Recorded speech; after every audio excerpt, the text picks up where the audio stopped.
Welcome to another episode of the Strong Family Project podcast. I'm your co-host, Joe, with host Mel. Ooh. Read us in. Welcome back to the Strong Family Project podcast, where we guide you on the path to raising confident, independent, and resilient children in a strong family environment. I'm going to shoot everyone straight on this. Mel, can I see that list over there? Mel and I have, if you're watching on YouTube, holding up this list of all this research that we hired a keyword person to do, to search all the topics that parents are searching for and asking questions about. Some of them are very valuable, and we're doing episodes on them. It's very rare you'll get us to do something that we don't feel passionate about. It's not like we're going to say, discover the one sentence secret to change your family life forever. It's not that we're bad at marketing, and I know those clickbait titles do help people click and find themselves in the video, so I'm not knocking them.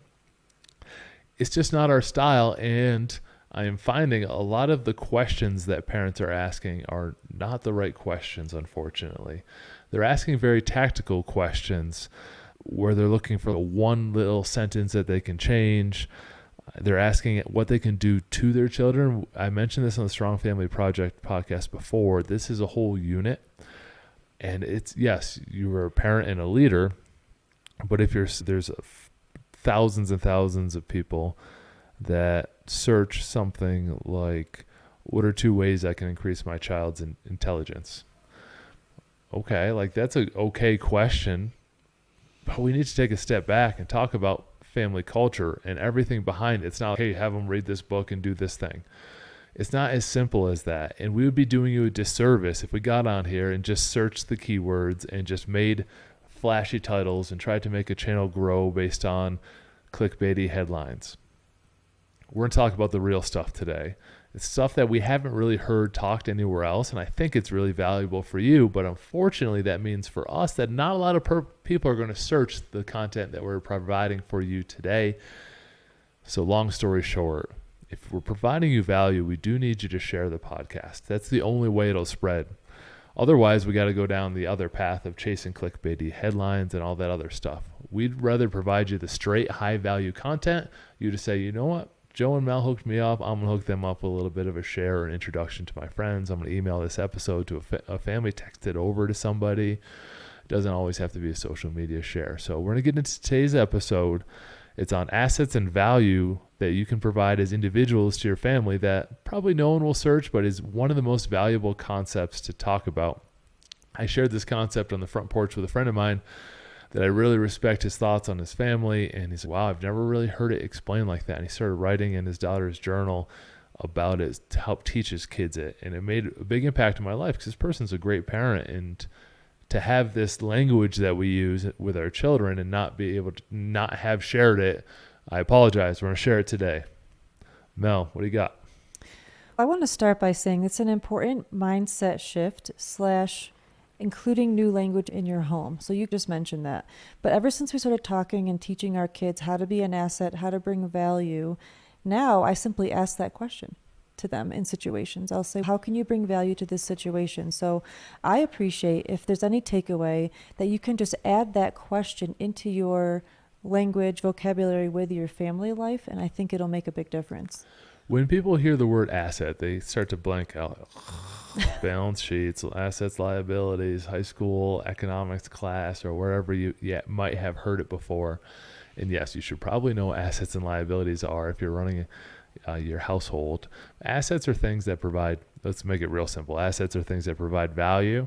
Liabilities are things that take value away. And we use that language with the kids because we do want them to understand the language so that they can become a little bit more financially savvy. But this is not at all a financial discussion today. This is how can you be an asset to the team that you're playing on? I can improve my skills. I can be coachable. When other kids are getting fired up on the soccer team, I can help them calm down. That is you being an asset. And when they start thinking about, like, how do I provide value to this situation? Number one, it builds their self-confidence because now they can see themselves as someone who can provide value to a situation. And also it reframes how can I improve versus detract from the situation. I'm not going to be the kid that acts out because I'm a liability to the team. I'm not going to be the kid that doesn't show up prepared because now I'm going to detract from the situation. And if they start thinking themselves, someone who can provide value, then they really improve their own perception of themselves? Well, I'd like to start with a concrete example because this happened a few months ago, and I think this is what jump-started us on including this language in our family. So we were doing a family workout downstairs, and one of our kids was detracting from the situation. Fooling around. He was fooling around. He was doing his set, and then he'd walk away and do something else. Cutting his rep shorts, which I don't tolerate. Right. Large offense in my book. And it was clearly detracting from everybody's experience and his own because he's not getting the full value out of the workout. So you stopped the workout and you had a conversation with him about basically assets and liabilities. Are you being an asset in this situation, or are you being a liability? Are you adding value to this family workout and experience, or are you taking away from it? And the way you explained it, it just clicked for me. And then for him, within 5 minutes, he was making different choices. He was offering to put weights away, offering to pull out whatever we needed for the next workout, whether it's a mat or a weight or whatever piece of equipment. So just that quick shift. Now, this does require constant, gentle pressure. It's not every day since then. He's always just been an asset. But the fact that we introduced the language, and in that scenario, he immediately was able to start making better decisions and adding to the situation. And it made for a much better experience for everyone. But just the fact that you took the time, paused the workout, and had that important conversation, it really, I could sense the shift. And I think that's the day and the moment that this became forefront for our family. If you're looking to discover the 3 secrets of an emotionally intelligent child, this is going to be one of them, because here's the other side of the conversation that is absolutely critical. And I picked this up when I was doing community emergency response training. And so here's the situation outside of family life. Community emergency response training, the CERT program, is trying to teach us how to be assets to our family and our community in a disaster. So if there's a massive snowstorm and plows aren't getting out and you can't travel anywhere, no one can get to your house, how do you keep yourself safe and your neighbors safe? How are you an asset to your neighborhood by learning these skills? And okay, I get that, but here's the other piece of it that I didn't quite connect. And the emergency response people who take the 911 calls were saying, here's one of the most frustrating things that people don't understand is that they are liabilities in the situation when they call us in a non-emergency that they can't handle themselves. So calling because, hey, my power's out in my oxygen machine, or I'm out of insulin. Okay, like those are emergencies. Perhaps you should have prepared for that. Perhaps you should have a generator if you need power, and perhaps you should have more than a week's supply, more than 24 hours supply if a snowstorm's coming. But here's what happens. They're going to come save you. They're going to take a plow truck off the road that's helping all the other drivers, and they're going to take a police officer, and that plow truck's going to plow its way to your house, and the police officer's going to follow, and they're going to have to basically save your life from the situation that you're put in. The liability part happens, and that plow truck and that police officer can help no one else. You have taken that asset out of play because you weren't prepared. Everyone else on the road is now stuck. Anyone else in emergency situations is now stuck because you detracted by not being ready. And that is a very acute situation. And it is possible if you break down and you don't have the right skill set to help save yourself, now you need to take an asset out of society to save you because you aren't prepared and you're not taking your life seriously. You always think someone's going to fly in and save you. And since Superman doesn't exist, that doesn't happen. You have to learn how to build your own skills. So here's what I mean and how I explained it in the workout. I said, hey, listen, I'm trying to do my set. Your mom's doing her workout. Your younger brother's looking up to you, and you're thinking acting around and goofing out just affects you. Now I can't do my exercise because I need to stop and correct you. Your younger brother is going to see that giggling around and assume giggling means good, and now they're going to start following your role modeling, and your mom's not going to get her training program done. This workout's going to take 20 minutes longer. Now she's going to be pressed for time when she goes up to make your morning shakes, and we're going to be behind on our day's activities. That's the emotional intelligent piece, because they don't think like that initially, and that's completely normal for them to not think outside themselves. They just think, I'm goofing around, like this is just me. When you start to regularly explain the full situation, then think, I thought goofing around just affected me, but now I don't want to be the one that screws up our time leaving. I don't want to be the one that stresses out mom when she's helping me by making me my morning shake. I don't want to throw off her workout. I don't want to screw up dad while he's trying to get his things done. I didn't think about it like that. I just thought about how I was acting in this situation. And when they start to connect the dots by you explaining more fully, and calmly, they start to build an incredible amount of emotional intelligence on what's going on in situations that they're in. Yeah, a big piece of growing up is learning that you affect others around you. With little babies, like that they are the center of their world. And as kids start to grow up, I think oftentimes parents assume they're just going to learn the lesson, but we try to take the time to verbalize the lesson to them. That constant gentle pressure, introducing an idea. Even as adults, we can hear something and say, wow, I never thought about it that way. So we try to take those opportunities to teach the kids that so they can have a new idea to think about.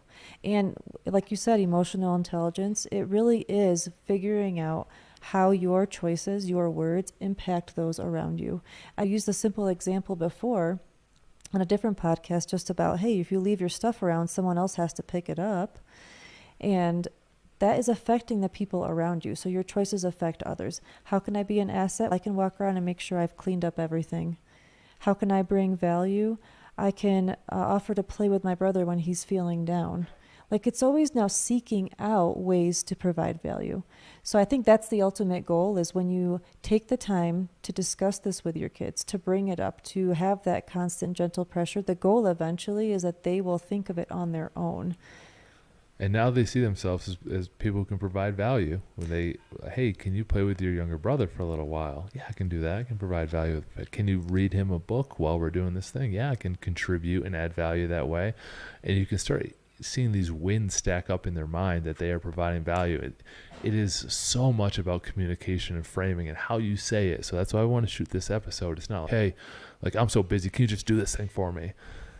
The outcome is the same, but the communication and perception is different. So they're not going to get the self-confidence value, and they're not going to improve their emotional intelligence when you don't deliver the message calmly and clearly and explain the full situation like that. Yeah, that's so important what you said. This morning, we said we need to shoot a bunch of podcasts. It's going to take probably over 2 hours. Here's an opportunity, we're speaking mostly to the older two, for you to add value and contribute to Everett's life, to your life in some way downstairs. So we could have just said, listen, we're busy for 2 hours, go do something. But instead, when you phrase it as, here's an opportunity for you to provide value, here's an opportunity to work on some kind of skill, that shifts how they think about themselves.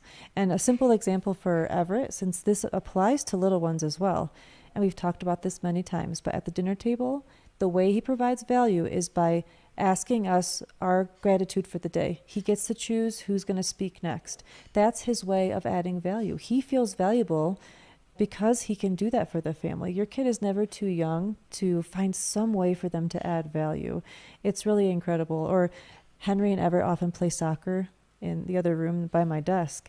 And this is a wonderful way for Henry to provide value to Everett. He plays with him. He's teaching him the skills, hand-eye coordination. Everett's gotten quite good. And then Everett's pumped up because of it. So now it used to be like Henry having to teach Everett. Now Everett's skill set is so much higher. Like, they're playing with each other. They've provide each other value because now Henry has a playmate at home to do this with and doesn't have to wait till he's on the field or something. So it builds on itself, like you said. There's those wins, and you see the kids grow and get stronger.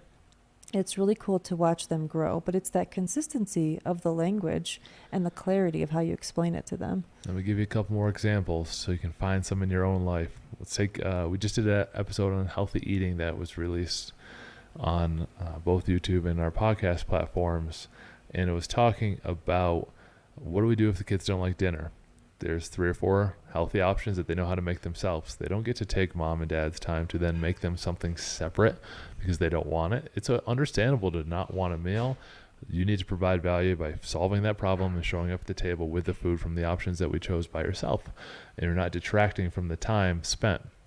Such a huge frustration that parents have is, I have to make 2 or 3 dinners and I'm tired because my kids won't eat what I make. Let them provide value and solve that for themselves by you giving them a couple. Now, go listen to the whole episode on the healthy family eating if you want some more on it. Another one is the morning routine. Things need to run well in the morning because we have a lot going on and we need to get out the door. There is time associated with it.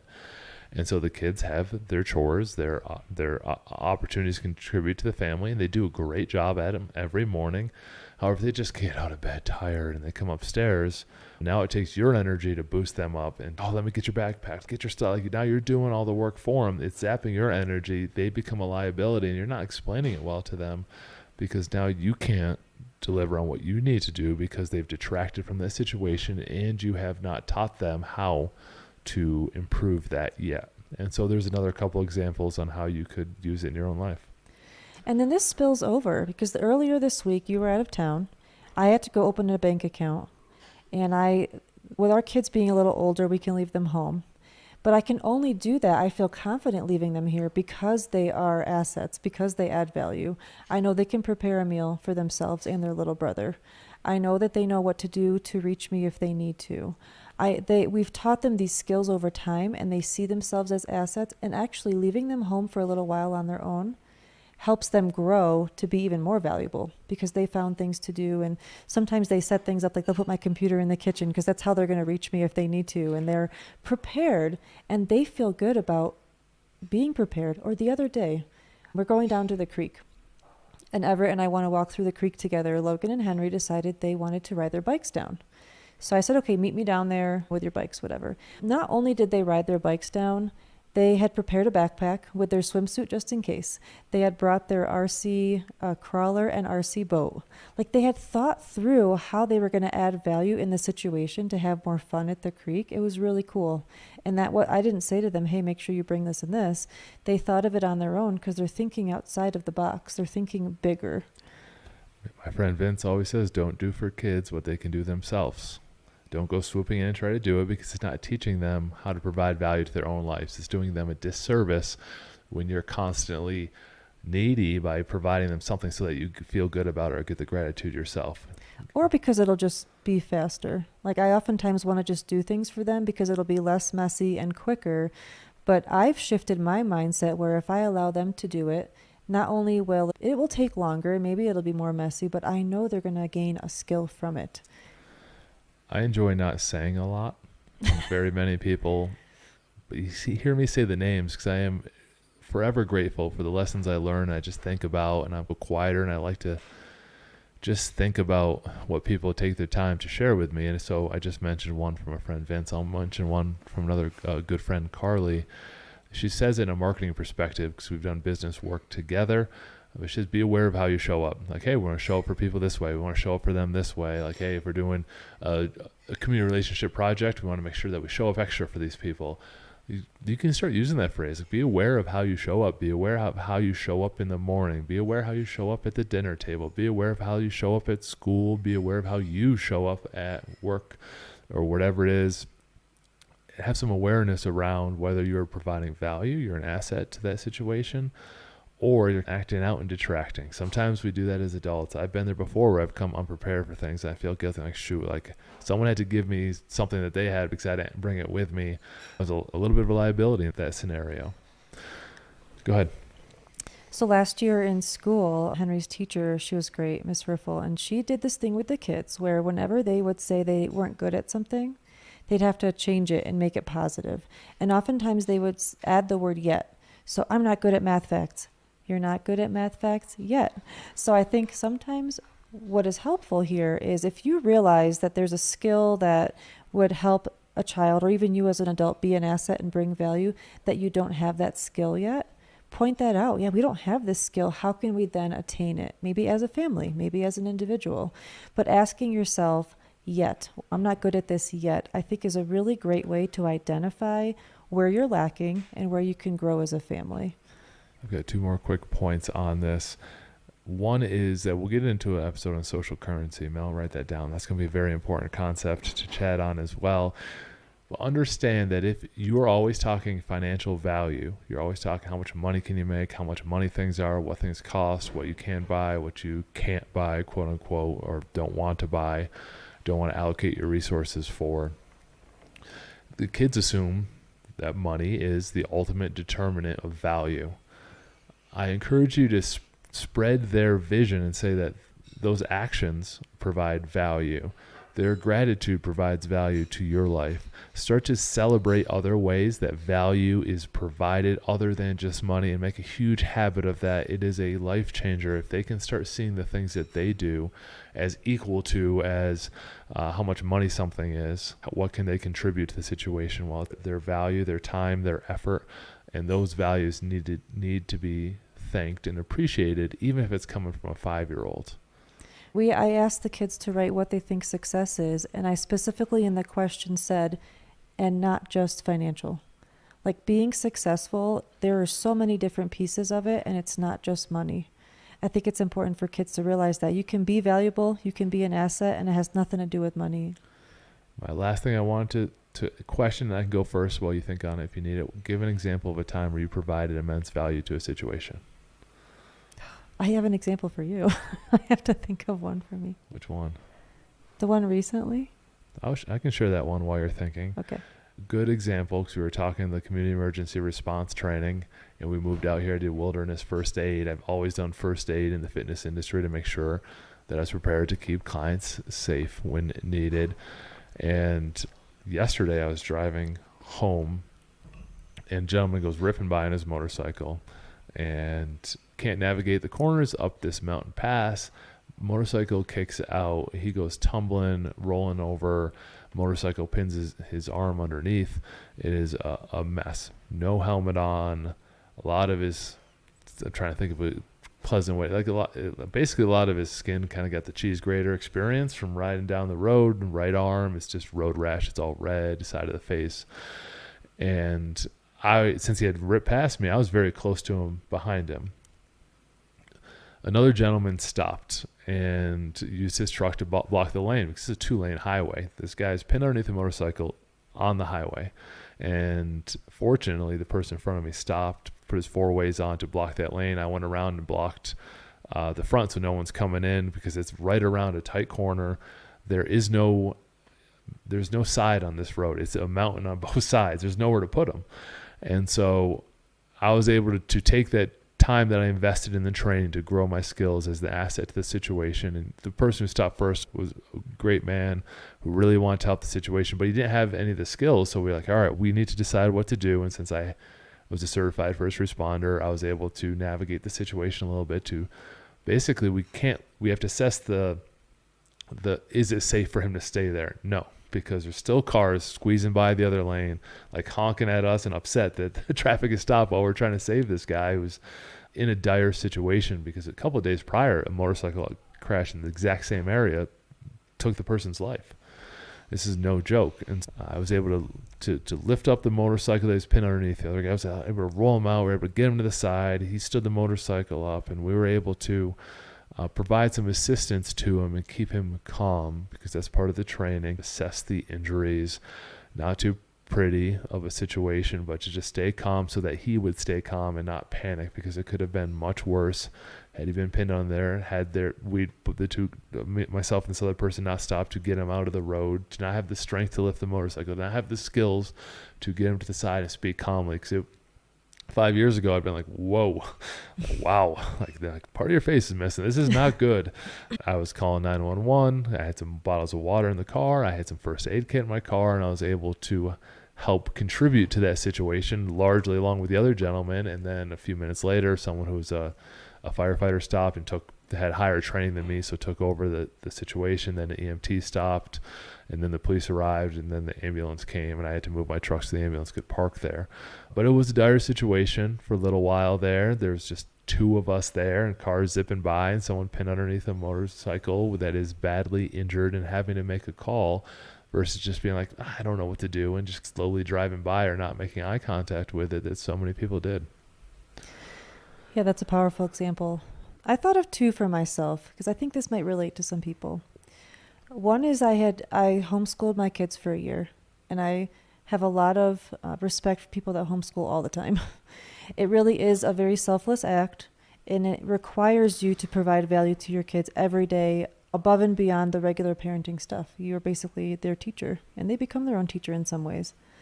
But when I did that for a year, I think I provided immense value to them. I also in turn learned a lot more about them and their styles of learning and who they are.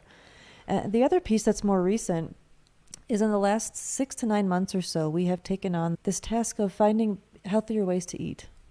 And we now have a whole list, and we're going to do a podcast on this, of all the different foods that we make at home on our own.